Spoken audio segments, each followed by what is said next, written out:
amigos, welcome or welcome back. My name is Teo and today we'll do a bit of wrap up. I am a bit behind with this because usually at the start of the month I do a wrap up with the books that I read in the previous month.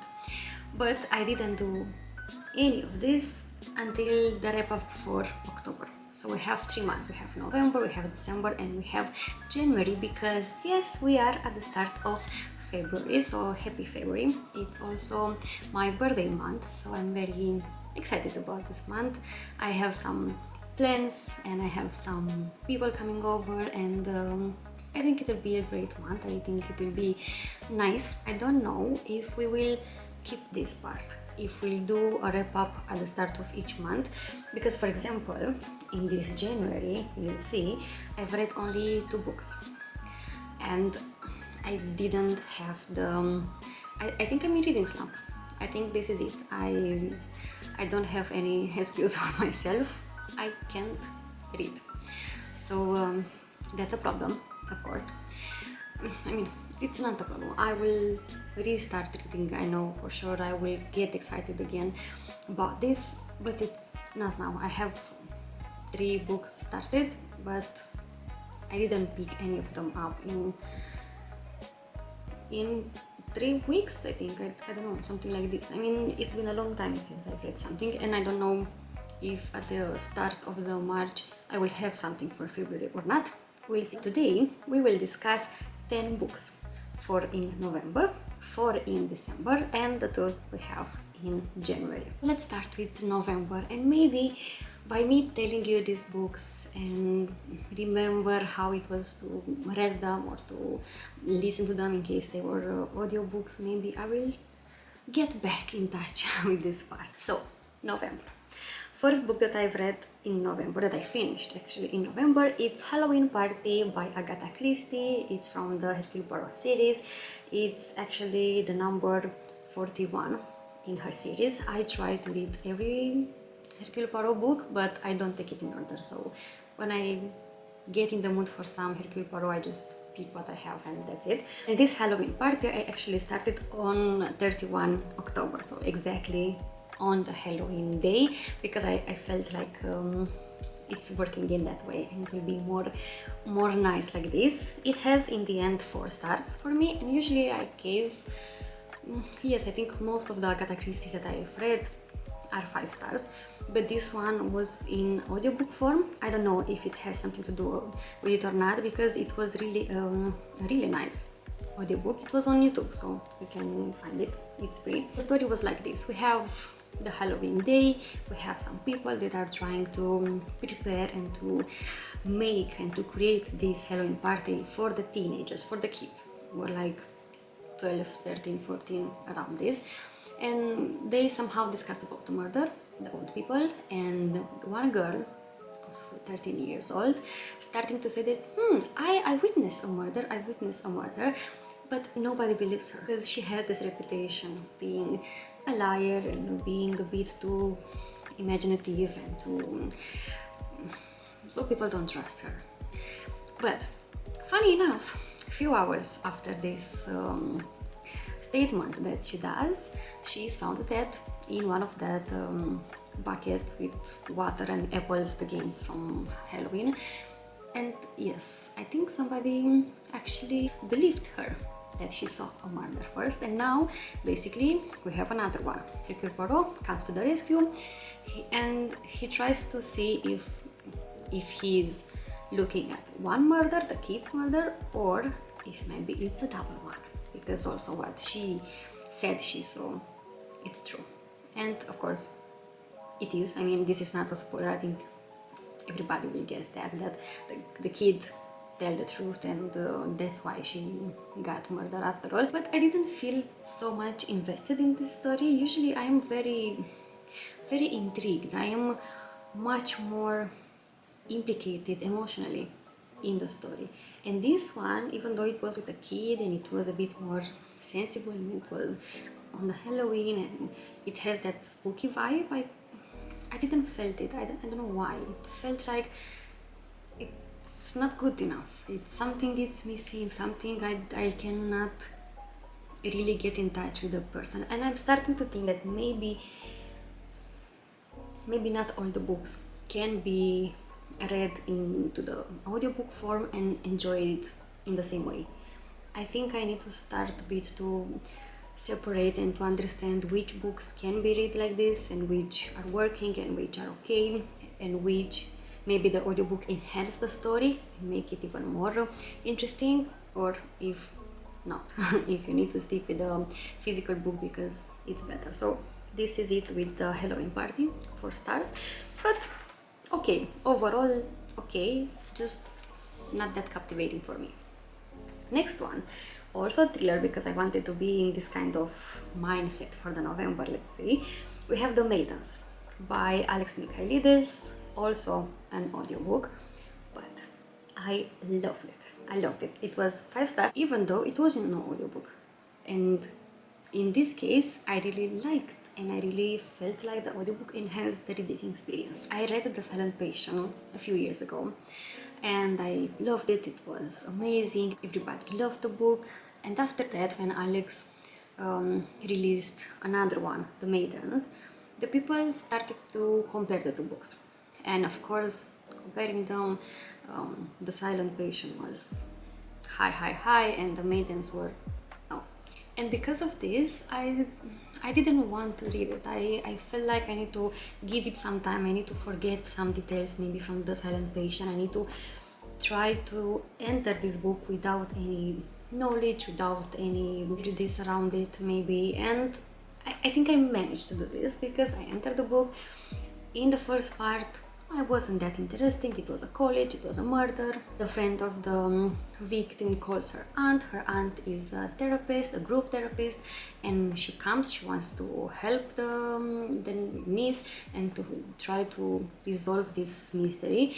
And at first I was like, but why you? I mean, you are a group therapist, you are not into the criminalistic area, you're not a cop, you're not an investigator, you're not a detective, why you? But while the story goes on and we learn more and we see this aunt, the therapist, trying to apply what she learned in the studies she does and what she used to do for the group therapy, and try to apply those rules in the college with the faculty members, with the faculty students, and she tries to do this group therapy inside.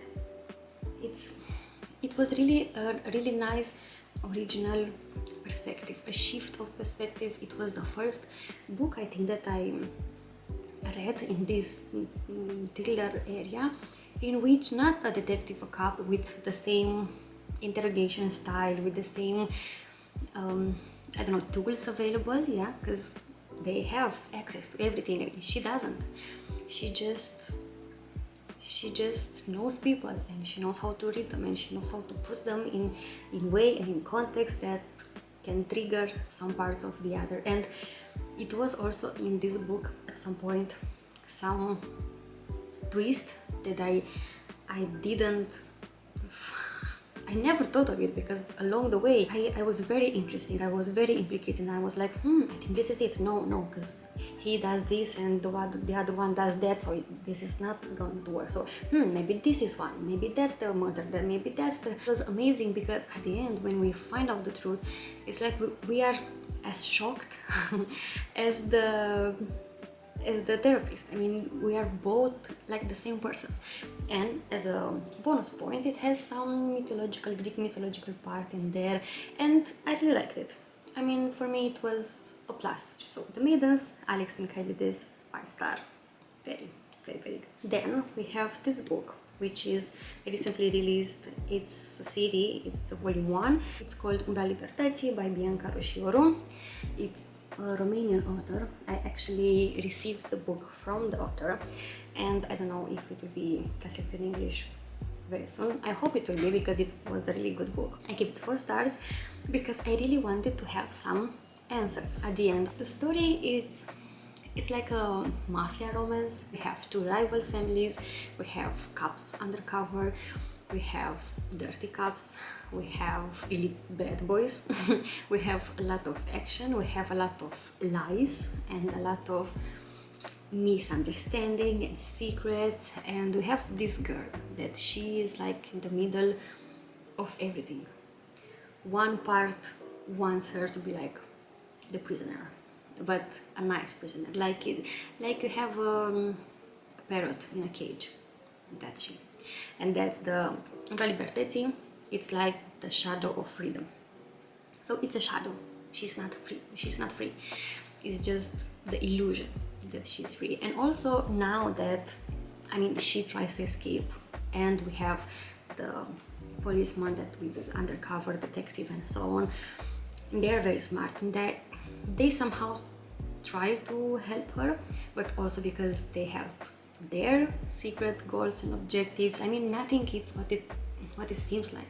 Nothing is what you think it is. I think this is also why I needed to have some answers at the end, because I was all over the place, and I wanted at the end to feel like, okay, now this one is covered. But no, the final part was with another question, and I was like, but I know that also the third book should be released sometime soon, so I need to start the second one when I will get back into feeling like reading, and then to have the third one, which actually I don't know if it will be the last one or not, because if the third book is not the last one, then I will have more questions and I will not be near the next book very soon. So yeah, that was Umbra Libertății. Now we have come for the last book of November, which is Time Shelter by Gheorghe Gospodinov. It was the book club pick from Bulgaria. What can I say?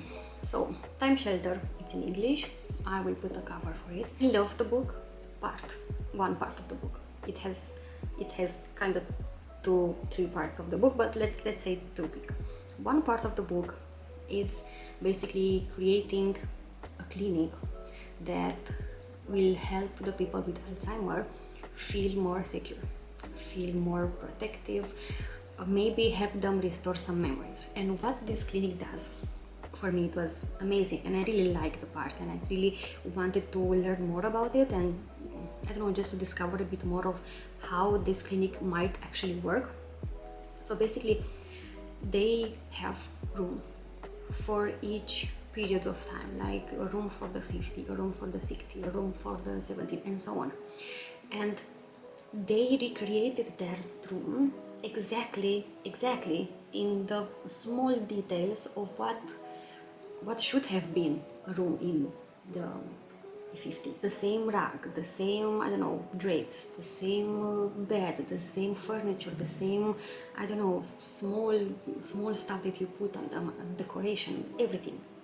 The cigars that are from that time, everything, even the smallest details. And then when the people are getting in that room, the people that are stuck, let's say somewhere into the 50s, they are stuck in their mind there. So they are entering this room and they are feeling suddenly more safe because they recognize stuff they have on television, exactly the programs, the TV shows, the whatever it was back then. So they are starting to feel more relaxed, and they are starting talking, and they are starting to be more confident, and maybe bit by bit they will be better, and their brain will be a bit less pressured, I think, because they will feel comfortable there. I don't know if this clinic was meant to solve the issue, but it was really a really exciting experiment. And then they moved on, like from the clinic to start like a village of this, and then to start a city that everything is from a specific year, and everything is working, and the newspapers are exactly from the same year. And then we somehow jump to the other part of the book, and then we have like a referendum worldwide on deciding to relive the past, but to relive the past exactly like it was before. And they put the choices on each country to decide what year they want to go back to. People are starting to choose, and they are starting to have manifestation from exactly the time that they want, and starting to put into a vote. And Germany chooses something, and Finland chooses something, and Bulgaria chooses something, and Romania chooses something, and Also, it's a bit explained why they choose some different areas and why the old people are basically choosing the years where they were young, and the young people basically they don't know, they don't have a clue exactly of what they are choosing because they didn't live in that time. So it's really an interesting perspective, but I think the book should have been, I know, handled a bit differently, because in the second part with all the countries and all the discussion and all the politics and all the, I mean, it was a bit too much. It was a bit too much for me, and I wanted, I think, a more dedicated space to the clinic, and maybe to have some results, maybe to have some, to see exactly how this can help. I don't know, for me this part was really interesting. Then just go and dive in a bit about the other countries, or maybe have a sequel for that. I don't know, it was a really good book. It was a really good book, and I strongly recommend Type Shelter. Just that I, maybe it was also not a good time for me to read it, but a good book. That was November. Pretty strong books, pretty nice thrillers, dystopian, something like that. And now we have December, where of course I wanted to read something fantasy, something with snow, something seasonal. I mean, I wanted something wintry, and I wanted to start a series. Of course, you know me, I wanted to start a series, because why not? I have a lot of started already and not finished, but I wanted to start a new one. And I decided to start the Chronicles of Narnia. I read two of them in December, so I discussed both of them at the same time. Basically, I read The Lion, the Witch and the Wardrobe, which is volume 1 in publication order, and Prince Caspian, which is volume 2 in the publication order. Both of them were released and were audiobooks. The first one I gave it 4 stars, the second one I gave it 3 stars, and now I don't know if I will start a new one or not, because after I read the two, I figured it out that actually the publication order, it's not the order you should actually read them. Because why not? Let's publish something and then mixed up the worlds, and now I understand why it didn't feel like a connection between the first and the second book. And also I think why the second book I didn't love that much, Prince Caspian. I wanted to go into this series because, I don't know, I felt like, I know that when I was little, at some point, I've seen a part of this movie. I've seen the lion, I've seen a wardrobe, I've seen the snow. I mean, I have some images in my head, and I wanted to read them, and I was like, maybe it's like Harry Potter, maybe it's something like this. No, it's not. No, it's not. It's for smaller kids, that's for sure. I was okay with the first one. I mean, I started it, and we have the wardrobe, and we have the snow, and we have the little creatures, and we go into the story, and it feels right. I mean, I actually, not that I got really interested in the book, but I was there. And it was finished, and I was like, okay, it's not like Harry Potter, it's for smaller children, it's audiobook, and maybe if I've read it, I would have been more into it. I don't know. But I said, okay, I wanted to watch the movie, but I postponed it. So I think that maybe if I have watched the movie, I will again I will be again in the story somehow, and I will be more interesting because I will have some faces to put to the kids, and maybe, I don't know.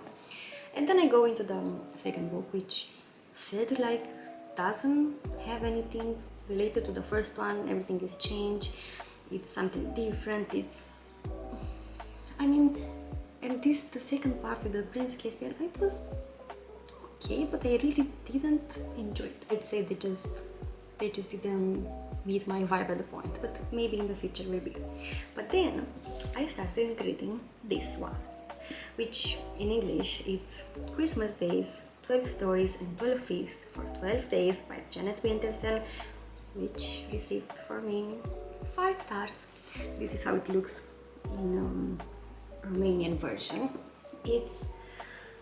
So we have a story, then we have a recipe, then we have a story, then we have a recipe, short stories.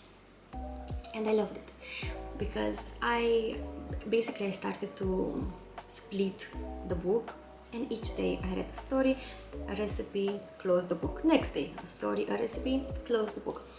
Until the end, and the end I just read more so I can finish it. But I really love it. And the stories were very different. And also the recipes were not like, okay, this is one recipe, these are the ingredients, these are the preparation, start, do it. No, it was like, we have this story, and from this story, from this personal experience, I do this recipe, and for me it meant something, and it's related to the Christmas day. So I mean, every recipe has also some kind of background story, which is the real one, I mean, which is from Janet Winter's own life, and I love that. But the actual short stories were very different one from the other. Some are nice, are good, are wholesome. Some are dark, are gothic, are mysterious, are a bit horror actually, and those are the ones I just loved. And I'm thinking to search a bit more about Janet Winterson and to see what else she wrote, because if she wrote something creepy, gothic, horror, I think I'm into that. I hope I will find something else from Janet Winterson, because I really like it. So I cannot actually tell you about the stories because they are short, and it's really nice just to enter yourself without knowing anything in each story and just enjoy it.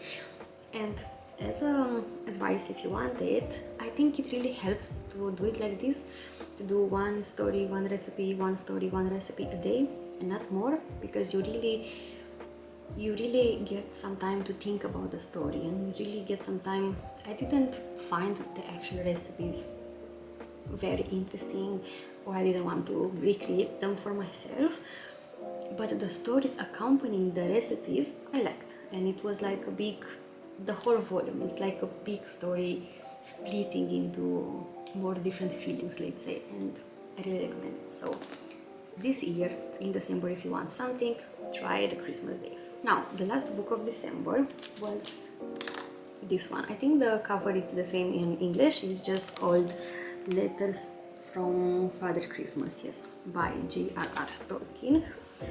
5 stars again. This was the book club pick for December.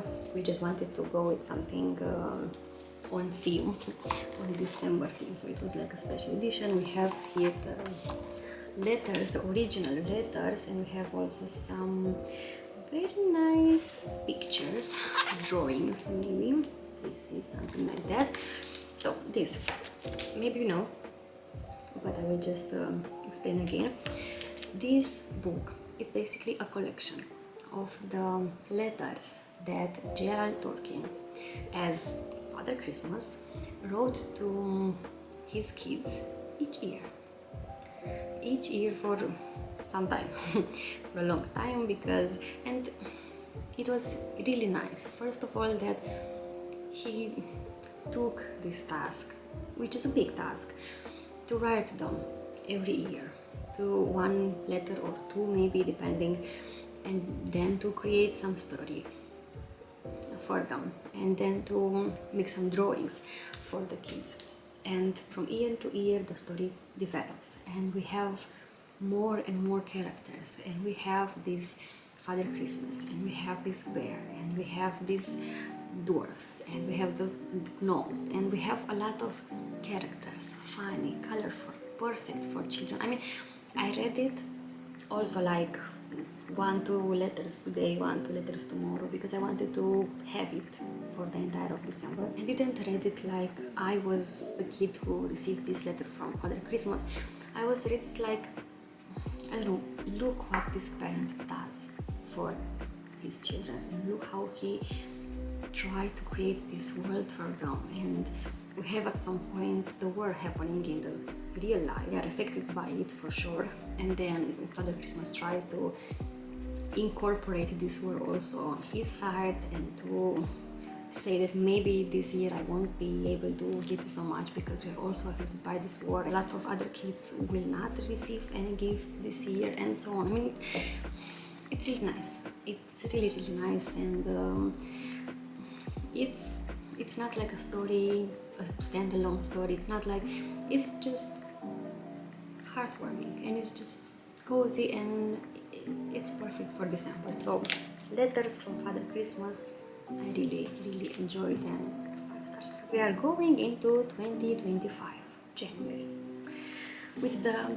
2 books that I've read, and actually they are not quite 2 books, because the first book that I finished in January, it's called The Return of the King, which is the last part of the trilogy The Lord of the Rings by J.R.R. Tolkien, the one and only. Okay, and again it was 5 stars, but this book was more than half, I don't know, like 70% finished in December. So basically I read a bit. I think you all know The Lord of the Rings, I mean for movies, if not for the books. But yes, I loved it. Really worth the time to invest in it, because it's a big story and not all the times go very fast, or it's nothing like just action pack, but it really does something to you. It has moments when you're laughing, and it has moments when you're like, I don't know, you feel the heart shrinking and you have this tremor inside, and you are nervous about something and you don't know why. But also it's wholesome, and the friendship in this book, the whole friendship, I mean also the Sam and Frodo, which is my I mean Sam, it's like my favorite. And I also think that Sam's character is the big deal in the book, and without him Frodo could have done anything, not even half of the journey without Sam. And it was so empowering and so nice to see friendship explained like this, and to see the commitment and the loyalty, and to see the purpose, because also people, I think, are working differently, and their mindset is differently when they have a purpose, when they know where are going, what they are going to do. And even if they didn't have every detail, they had a purpose, and they wanted to go there and wanted to do that no matter what, no matter how much time it will take. But also Aragorn, Gimli, the elf, all of them. You see these friendships developing between them, and it's just very wholesome. I mean, we have battles, and we have murder, and we have crimes, and we have evil, a lot of them, but we also have hope and laughter, and the hobbits are amazing. That took a long while, but it was worth it. Okay, and the last one, the only book that I started and finished in January, is this one. You see this? It's basically how many pages, because now I'm curious. Yes, 192, so basically 200, let's say like this, 200 pages, but with a very big writing. So this book, it's called in English, this is how it looks in Romanian version, and I like it more, the cover and everything, it's much more nice than in English as I saw it. In English it's called The Impatient by Jali Amadou Amal. It's the book club pick from Cameroon. I gave it 3 stars, and I'm very happy to discuss it. Now when you see this video, basically I have already discussed it, because the book club is on Monday. Now it's Sunday when I'm filming this, so tomorrow we'll have the discussion, and I can't wait to see, because I already saw that will be different perspectives about this book, and some people gave it 5 stars and I gave it 3, and usually I'm the good one.